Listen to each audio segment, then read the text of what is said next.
Bir müzikle ilgilenme serüveniniz 30 yılı aştı ve hani böyle çeyrek asrı geçen ve özellikle Türkiye, Kürdistan coğrafyası gibi bir coğrafyada çok hareketli baskılarla dolu bir aslında süreçten söz ediyoruz. Yani siz bu süreçten söz edecek olursanız yani en azından kritik evreler için neler söyleyebilirsiniz? Nasıl geçti bu 30 yıl? Bazı dönemlerde tabii daralmalar, sıkıntılar yaşanıyor. Fakat benim müzikle olan bağlantım ve ilişkim biraz kendine özgüdür. İlk sanata başladığımda illa da ben bu klamlarımı halka ulaştıracağım, halka yapacağım ötesinde evin içerisinde olan bir üretim var. Yani hatta ilk klamlarımı bestelediğim zamanlarda da onları insanlarla paylaşmak bana çok zor geliyordu. Yani zaten evin içerisinde ailemizle ait olan bir gelenek. Rahmetli babam da kendince yani çalar söylerdi. Yani müzik böyle bizde yemek ve içmek gibi bir şey olduğundan dolayı bazen müziği bıraktığım zamanlar oluyor. Ama gece mesela aklıma bir melodi geliyor. Birdenbire kalkıyorum, tamam mı? Onu gidip kaydediyorum yani. Gece yarısı yani. Yani demek istedim, ben müziği bıraksam da o beni bırakmıyor yani öyle bir şey. Doğal olarak hani topluma işte kitlelere müzik yapmasam bile herhalde evimin içerisinde yani bu iş benim peşimi hiçbir zaman bırakmayacak diye düşünüyorum. Bazı dönemlerde de hani daha tabii ki böyle bir şey düşünmedim. Hani müziği bırakayım, çekileyim gibi bir şey hiç düşünmedim. Bu kadar büyük bir daralma yaşamadım. Çünkü çok şükür her şeye rağmen yani dönüyor, bir şeyler oluyor. Ama bu kendime yaptığım bir şeydir. Yani kendi evimin içerisinde aileme, çocuklarıma yaptığım bir şey olduğundan dolayı şimdiye kadar da yani o beni bırakmadı ve birbirimizi idare ediyoruz böyle yani öyle söyleyeyim. Biz sizinle 2016'da bir röportaj yapmıştık. Orada şeyden söz etmiştiniz. 17 yaşındayken zorunlu bir göç yaşadığınızı, evet. Dersim'den Kayseri'ye göç ettiğinizi ve orada sizi biraz daha aile olarak belki ayakta tutan şeylerden biri yanınızda götürdüğünüz 2 kaset olduğunu söylemiştiniz. Yani biz gün içerisinde çıkıp başka şeyler yapıp ama akşam eve geldiğimizde o kaseti açtığımızda yeniden hani kendimiz oluyoruz demiştiniz. Yani belki buradan da bir yeniden müzikle kurduğunuz o bağ ve müziğin aslında belki de coğrafya ve bir insanın kültürüyle kurduğu bağı nasıl özetlersiniz? Bir aidiyet olayı. İnsan mesela kendi ait olduğu kültürü, aidiyeti o doğal yaşam içerisinde olduğu zaman pek fark etmiyor. Çünkü fark olan bir şey olmadığı için orada o meşe ağacı nasıl oradaysa, ne bileyim o duvar nasıl oradaysa yani o dil de orada. O sahip olduğunuz kültürel değerler de oradadır. Yaşadığımız göç 1980 darbesinden sonra oldu. Daha gençtim yani 12 yaşlarındaydı. Oraya gittiğimizde işte annem o şalvarıyla Kayserilerin içine çıktığı zaman yani herkes bize bakıyordu ve senin farklı olduğunu yani sana belirtiyorlardı yani her hareketiyle. O zaman da düşünmeye başlıyorsun yani hani niye ben farklıyım ya da neden farklı hissediliyorum? Konuştuğum bu dil ne? Konuştuğum bu kültür ne? Bu klan nedir yani? Bunların peşine insan daha bilinçli bir şekilde yöneliyor. Ve sorgulamaya başlıyorsun yani bu nedir, ben neyim gibisinden. O anlamda insan bir yerden başka bir yere gittiğinde sanki daha erken gözleri açılıyor bazı noktalarda. Yani aidiyet, kültür, kimlik meselelerinde biraz daha farklı düşünmeye başlıyorsun. Ve bu bir bilince dönüşüyor. Eğer tabii ki cesaretliysen yani bu noktada biraz daha yani bu konuya daha çok mesai ayırıyorsun, daha çok üstüne düşünüyorsun. Ben de yani böyle bir vesile oldu. Yani göç olayı bende bazı şeyleri erken sorgulamaya sebep oldu. Kimim, nereden geliyorum, bu konuştuğum dil ne, bu Alevilik nedir, bu farklılık nedir, bu tip konularda daha iyi düşünmeye başladım. Ve hani elimizde de zaten başka bir şey olmadığından dolayı, hani ziyaretlerimiz elimizden alınmış, yaşadığımız coğrafyada artık üzerimizde bir gölge var, özgür değiliz. Bu şekilde elimizde kalan tek şey işte o 2 tane kaset, yani o 2 tane klan. Yani siz bütün aslında aidiyetinizi, eksistens yani var olmanızı o müzik üzerinden kurmaya başlıyorsunuz. Gerçekten de şimdi baktığımız zaman aslında şu anda kendi varlığımızı sürdürebilecek bir sürü alanlar elimizden alınmış. Bize kalan şu anda sadece müzik aslında. Yani o kültürle birlikte böyle var olmaya başladıkça tekrardan o varoluşumuzu tekrardan hatırlıyoruz. Yani müzik aynı zamanda aslında var olmamızın bir ispatı, bir delili ve en canlı olduğumuz alan diyelim yani. Yani varlık alanı. Yani bu 80 sürecinde peki aile olarak özgün bir şey yaşadınız mı, yoksa genel Dersim'e yönelik bir hani o politika ya da o Türkiye'nin aslında tamamında var olan bir durumda ama Bizimki 1980 darbesinden sonra bazı köyleri kontrol altına tutamıyorlardı. Yani orası işte dağdakilerin özel yaşam alanı oluyordu. Kontrol edemedikleri için yol yok, yordam yok. Devlet de işte 80'lerden sonra ne yapalım, ne edelim, işte o köyleri boşaltalım gibisinden. Tabii o zamanlarda ailemizde de politikayla ilgilenen, siyasetin içerisinde olanlar vardı, abim vardı. O olayı biraz bahane ederek bizi işte zorunlu göçe zorladılar. Yani abime hakaretler yapıldı, evin içerisinde işkence yapıldı. Böyle acı olaylar da yaşadık tabii ki yani. bir de Dersim biraz daha hem 37-38 yani böyle genel o göç, yani Dersim denilince hani bir tarafı da hep göçle, sürgünle de anılıyor. Yani onun da muhtemelen sizin yaşamınızda ayrı bir etkisi vardır yani. Evet yani bir travma var. Bazıları belki bu travmayla, bu soykırımla yüzleşebiliyor. Yüzleşmek de tek başına yetmiyor. Yani mesela o travmayı yaşayan insanlardan bazılarını ben görüyorum. Çok daha öyle depresif halleri yaşıyorlar. Bazıları da bir çıkış yolu buluyorlar. Bu iş hayatında olabilir, sanat olabilir.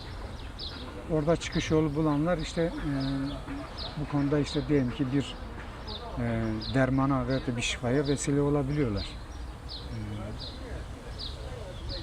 Ben de işte müzik alanında belki kendi meseleme yani bir şifa, bir teselli buldum diyebilirim. Çoğu insan da daha kolayını mesela seçiyor. Hiç görmemezlikten geliyor mesela. Sanki daha önce de bunu açıklamıştım. Yani bütün yapılan o acı olaylar sanki kendisine yapılmamış gibi onu kulak ardı ediyor. Bu aslında yaşamak için biraz daha kolay kaçmaktır. Yani başka çaresi de yok. İşte ben bunları görmüyorum. Sanki bu bana yapılmamış, başkasına yapılmış gibi. Bu şekilde de yaşayan insanlarımız çok. Hani onları suçlayamıyorsun. Soykırımdan ve da travmadan kurtulmanın bir yolu da o soykırım, o kırım sana yapılmamış gibi yani. Tamam mı? Onu kulak ardı etmektir. Öylelerine de çok rastlıyorum. Ve ama söylemem gereken bir gerçek var ki hayatımızın bir yerinde onunla yüzleşmek zorundayız. ondan kaçış yok diye düşünüyorum yani. Siz de bu yüzleşmeyi klamlarla, müzikle sağladınız. Evet yani bununla bir şekilde baş etmem lazımdı. Yaptığım müzik hani bana bir faydası oluyor. Benim aileme, çevreme bir faydası oluyor. Ama bütün dinleyicilere bir faydası oluyor mu onu bilmiyorum. Bütün hepsine, O- yani bütün hepsine bir şifa Büyük oran. bulamadım ama Büyük oranda. bana iyi geldi yani. Ben kendimi iyi hissediyorum. Şimdi bir de sizin sahneniz, müziğiniz üzerine de bir soru sormak istiyorum. Yani evet, Mikail Aslan yani tıpkı Muzur gibi bir şekilde akıyor ama akarken yanında birçok kendi başına akan nehri de taşıdığını, sahnesinde birlikte kılamını söylediği, sözünü söylediği bir sahneniz var. Yani sahnede tıpkı bir Dengbej divanı gibi de kullanıyorsunuz ve orada farklı sanatçıları da ağırlıyorsunuz. Cemil Koçgiri, Oğuz Aksaç, Cem Erdostileri, daha adını sayamayacağım birçok isim var. Böyle kolektif bir divanı kurmak nasıl bir şey? Müzik paylaşınca çok güzel oluyor. Yani o bir paylaşım aracıdır. Sohbet gibidir yani. Ondan dolayı baştan beri müzik yaptığımda hiçbir zaman böyle tek başıma müzik yapmayı sevmedim. Yani sahne üzerinde her zaman onu böyle paylaşmayı sevdim. Çünkü zaten öyledir yani. Hani muhabbet edildiği zaman sözün bittiği yerde artık müzik başlar. Orada da tek kişi çalmıyor yani. Çalanlar var, söyleyenler var değil mi? Yani bu cemaatlarda biliyorsunuz çok güzel tarif ettiniz Dengbej Divanı. Bizden mesela özellikle düğünlerden sonra hatırlıyorum çocukken artık düğün biterdi. Gece saat 11-12'den sonra insanlar yatmaya çekilirlerdi. Böyle küçük bir grup onların içerisinde o muhabbeti sabaha kadar devam ettirirdi. Zurna, klarnet eşliğinde işte ağıtlar söyleniyordu, klamlar söyleniyordu. Ve ben mesela çocukken diyordum hani bir an önce düğün bitsin de o cemaat zamanına geçsin. Çok güzel oluyordu. Özel olduğu için böyle herkes katılıyordu yani ve hiç toplum içerisinde mesela bilinmeyen insanlar vardı. O akşam ben onları başka hissederdim. Onlar toplumun önünde okumazlardı ama orada birdenbire böyle katılırlardı, söylerlerdi. Çok etkileyiciydi. Yani ben de müziği yaparken paylaşmayı seviyorum. Bir de paylaşım yaparken ya mesela bazıları soruyor ya niye bu kişiyle yaptın, şu kişiyle yapmadın. Ben diyorum ki ben bir kişiyle oturup da kelam söylediğimde onun bütün hayatıyla ilgili mesul değilim ki yani. O anda söylediğim kelam ben hissetmişsem onun yanında otururum söylerim. O istersen yöresel bir müzisyen olsun, isterse bir köydeki bir sanatkarımız olsun, amatör bir sanatkarımız olsun, isterse dünyanın en iyi sanatkarı olsun, dünyaca tanınan bir müzisyen olsun. Onların arasında öyle bir tercih hissetmiyorum. Mesela bazen internet ortamında da birileri bana gönderiyorlar, diyorlar işte Namus'la Mikail işte beraber bir kelam söyleyelim, bir şey söyleyelim. Ben diyorum tabii ki söyleyebiliriz. Ama yani ne söyleyelim yani hani eğer gerçekten o gönderdiği kelam veya da paylaşmak istediği kelam ben eğer onu kalbimden hissedersem onun yanında otururum. Onu söylerim hiç önemli değil. Yani önemli olan onu hissetmektir. Onu hissettiğimde pek de öyle şeyler sorgulamıyorum yani.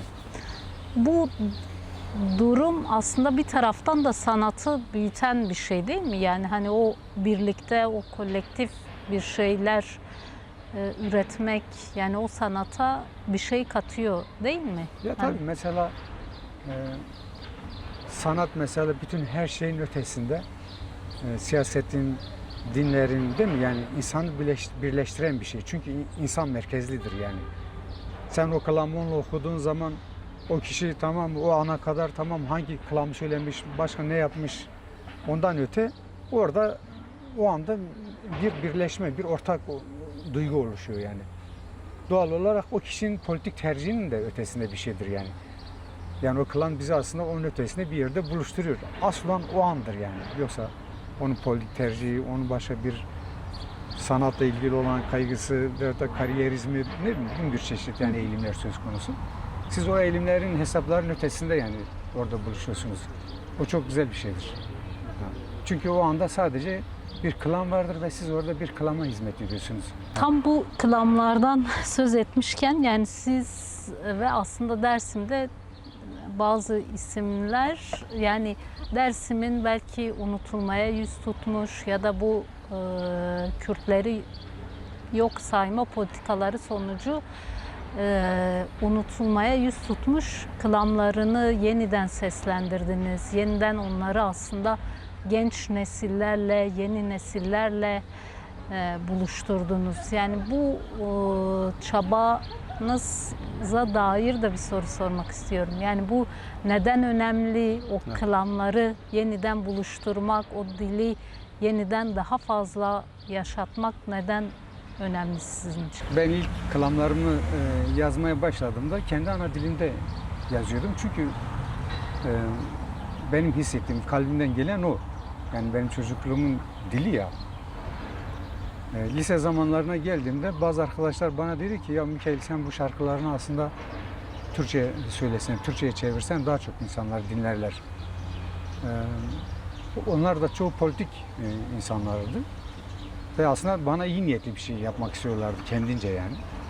Ben de o bir iki klamımı gerçekten Türkçe yazmaya çalıştım, Türkçe'ye çevirdim.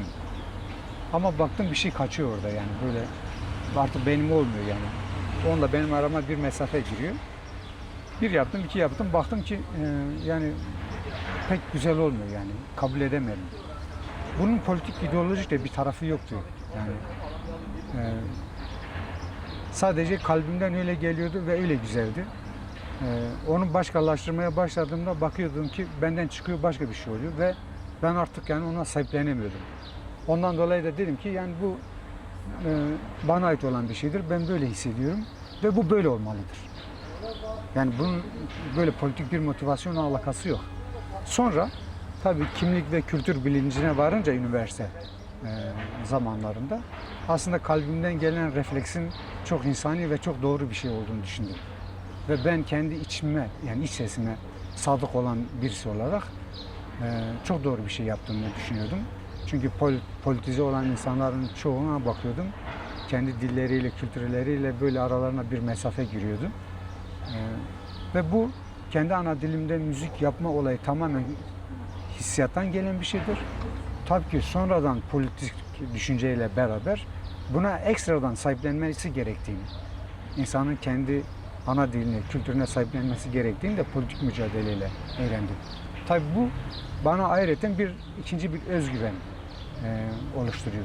Çünkü çevrende bazı insanların ya sen yanlış bir şey yapıyorsun demesiyle çevrende bir takım insanların çıkıp da sen doğru bir şey yapıyorsun Mikail böyle devam et demesi ayrı bir şeydir. Çünkü bu sana bir destektir. Bu çok büyük bir manevi destektir yani. Çünkü şöyle üniversite zamanlarında politize olan çevreden insanlar Mikail bu şarkılarını, klamlarını böyle yap, devam et. Bu çok güzel bir şeydir dediklerinde şöyle dedim, üniversitedeydim, Malatya Üniversitesi'nde. Sen çok güzel bir şey yapıyorsun, işte asimilasyona karşı, kendi ana dilinde mücadele et. Bu baskıya ve sömürüye karşı kendi ana dilinde var ol. Bu bir direniş biçimidir. Sömürgeci kültüre karşı kendi ana dilinde ısrar et diyen insanlar duyduğumda dedim yok ne güzel yani bana benzeyen insanlar da varmış bu dünyada. Onlar kendi politik refleksleriyle bunu söylüyorlardı. Çok doğru ve ben kalbimden bunu hissediyordum.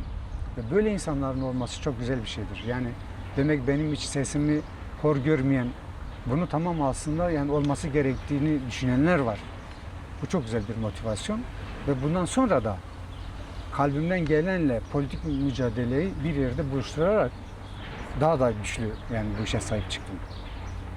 Yani ve daha gururla, daha ısrarla bu yanımı korumaya çalıştım. Yani ikisinin birleşiminden yani ortaya çıktı diyebilirim yani. Ana dil meselesine gelmişken yani elbette sanatın ana dil üzerinde etkisi çok büyük. Yani en azından Kürtler gibi varlıkları yok sayılmış, vatanları bölünmüş, sürgüne gönderilmiş bir halk için ki hala resmi bir dil olarak kabul edilmiyor. Özelde de Türkiye'de ve bu anlamda sanatın rolü büyük. Hani genel birçok şey de geçer işte dengbeş kültürü ya da işte aşık kültürüyle ozanların kültürüyle bir şekilde dilden dile bugünlere taşınmış bir kültürden, bir dilden söz ediyoruz. Ama bugün gelinen aşamada hala biz bu meseleyi konuşuyoruz. Yani Kürtçenin statüsü ne olacak, ana dilde eğitim ne olacak? Yani bir taraftan hem bunu talep eden bir yerdeyiz. Ana dilimizle eğitim ya da ama biz kendimizden doğru her bir Kürt olarak ne yapabiliriz? Bir sanatçı ne yapabilir? Ya da bir siyasetçi, yani bu toplum nasıl bu Kürtçenin daha fazla yaşamsallaşmasını, yaşamın içinde yer almasını sağlar? Evet, yani hepimizin hem sanatçının hem siyasetçinin hem aydınımızın hepimizin rolleri var.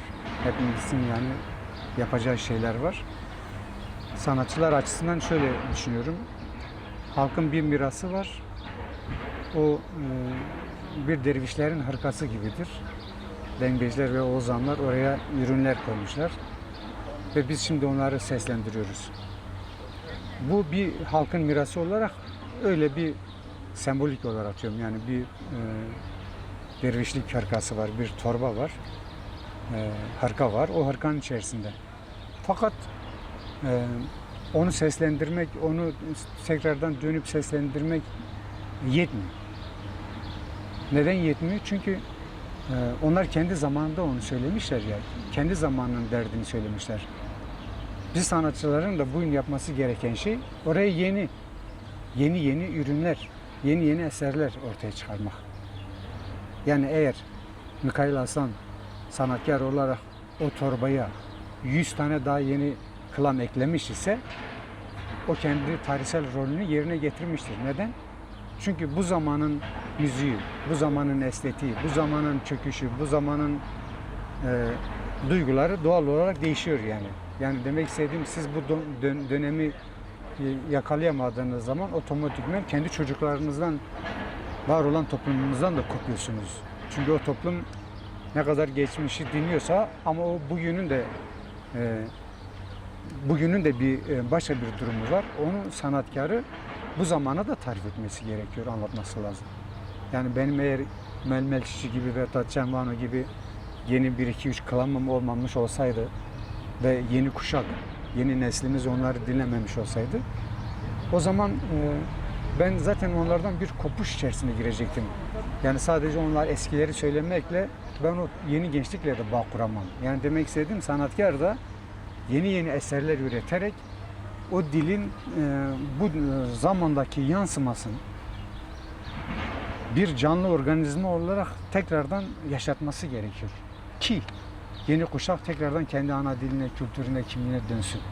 Ben kendimce, yani sadece o eski klamları değil de kendi ana dilimizde yazan onlarca şairimizin kitaplarını arıyorum, tarıyorum, dergiler tarıyorum. Bizim bu zamanımızda kaç tane insanımız şiir yazıyor, Kırmançki.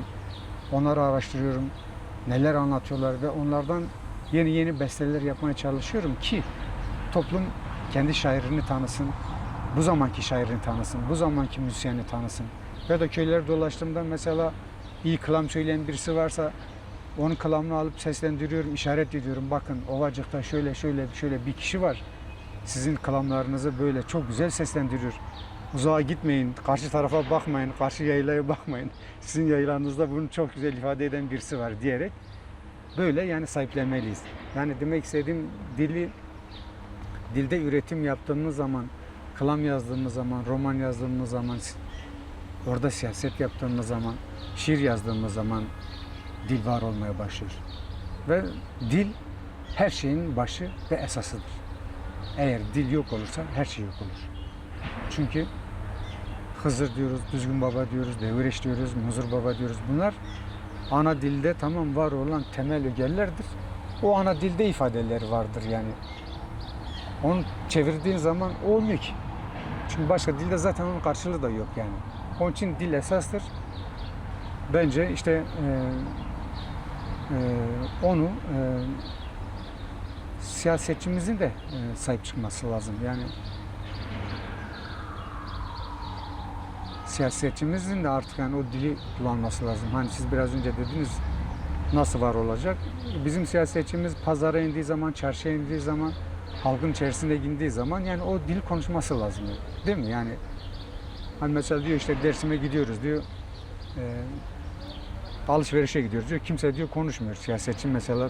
Ya ama sen siyasetçiye diyorum ki bu senin işin ki. Sen mesela gidip de karpuz aldığın zaman o dükkanda dükkancı hangi dili konuşacak konuşsun. Sen kendi ana dilini konuş kardeşim. Seni anlıyor yani. Hani siyasetçinin kendi rolünü ben mesela gittiğimde Dersim'de herkes benimle bizim ana dilimizi konuşuyor. Mikail abi hayır ama, Mikail abi hayır ama. Garson öyle diyor, çarşıdaki öyle diyor. Herkes benimle. Bir gün bu Ahmet'ten bir arkadaşımla Diyarbakır'a gittim. Ya dedi ben dedi onlarca kere Dersim'e geldim dedi. Burada dedi hiç kırmançık duymadım dedi. Bir iki gündür dedi sana takılıyorum Mikail dedi. Türkçe konuşan kimseyi duymadım dedi. Ya bu nasıl oluyor dedi. Çünkü dedim bu toplum ben bu dili sevdiğimi biliyor. Onlar direkt olarak bu dili benimle konuşuyorlar yani. Ben kimseye konuş demiyorum ama onlar konuşuyorlar benimle. Yani demek istediğim siz kendinizi onu dönüştürürseniz karşı taraf da zaten değişmeye başlayacaktır yani. Her şey bizde bitiyor, esas bizde yani. Türkiye'de yani bir kez daha barış tartışmaları yürüyor, bir süreç var. Yani bu antidemokratik bir ortamda yine aslında savaşın bu kadar çok tahrip ettiği bir coğrafyada barışın gelişmesi Kürt sanatına, nasıl edebiyatına ya da bu tam da sözünü ettiğimiz bu kültürden uzaklaştırılmaya çalışılan gençlik ve topluma nasıl bir katkı sağlar? Barış neyi getirir? Barışın olduğu yerde ve de tesis edildiği yerde klam daha iyi duyulacaktır. Şiir daha iyi hissedilecektir. Yani çatışmanın olduğu ortamda kültürel anlamda da büyük kamplaşmalar oluyor, çatışmalar oluyor. Yani bu hengame içerisinde, bu şiddet ortamında gerçek şiiri de duyamıyoruz. Gerçek klamı da duyamıyoruz. Benim fikrime göre eğer toplumsal barış sağlanabilirse burada sanata çok daha büyük bir fırsat doğacağını düşünüyorum. Neden? Çünkü şarkı daha iyi hissedilecek. Yani insan mesela diyelim bu şiddet ortamının, kaosun ötesinde biraz böyle kenara çekildiği zaman, kendi iç sesine çekildiği zamanlarda sanatı daha iyi algılayacak, daha iyi hissedecek diye düşünüyorum. Yani böyle bir fikir sadece bende değil, gerçekten dünyada her zaman böyle olmuştur. Şiddet ortamında sanat da çoğunlukla tarumar olmuş yani. Evet, üretimler oluyor, çok da güçlü üretimler oluyor. Ama o güçlü üretimler maalesef ki o zamanlarda çok iyi hissedilemiyor, iyi duyulamıyor. O anlamda sanata da çok daha büyük bir alan açılacağını düşünüyorum, toplumsal barışın sağlandığı yer. Son olarak da sizin bu şu an son yani yeni albümünüzden 2 klam yayınladınız ve çalışmalarınız da sanırım sürüyor. Bu albümün çalışmalarından ve önümüzdeki sürece dair bir planınız varsa ondan da söz edin ve tamamlayalım. Evet, yani şimdiye kadar yaptığım klamlar ve şiirlere yenilerini eklemek istiyorum.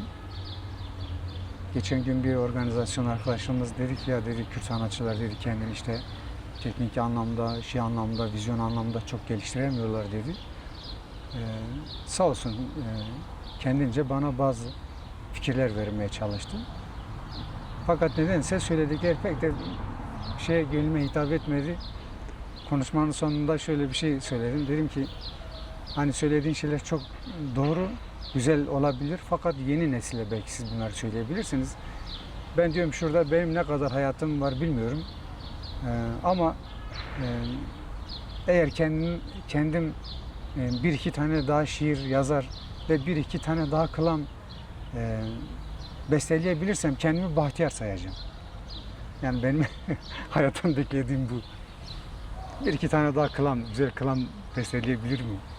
Bir iki tane daha güzel şiir yazabilir miyim? Toplum bunu ne kadar dinliyor, ne kadar buna sahipleniyor ötesinde. Benim kaygım bu. Ve bunu yapmaya devam ediyorum. Yeni albümümüzü de hayırlısıyla sonbaharda yayınlayacağız. Oradan bir iki örnekler verdim. Bu albümümde de daha güzel olana, daha saf olana, dilimiz açısından, kültürümüz açısından daha güzel ve saf olana ulaşmak istiyorum. Umarım bunu başarabilirim.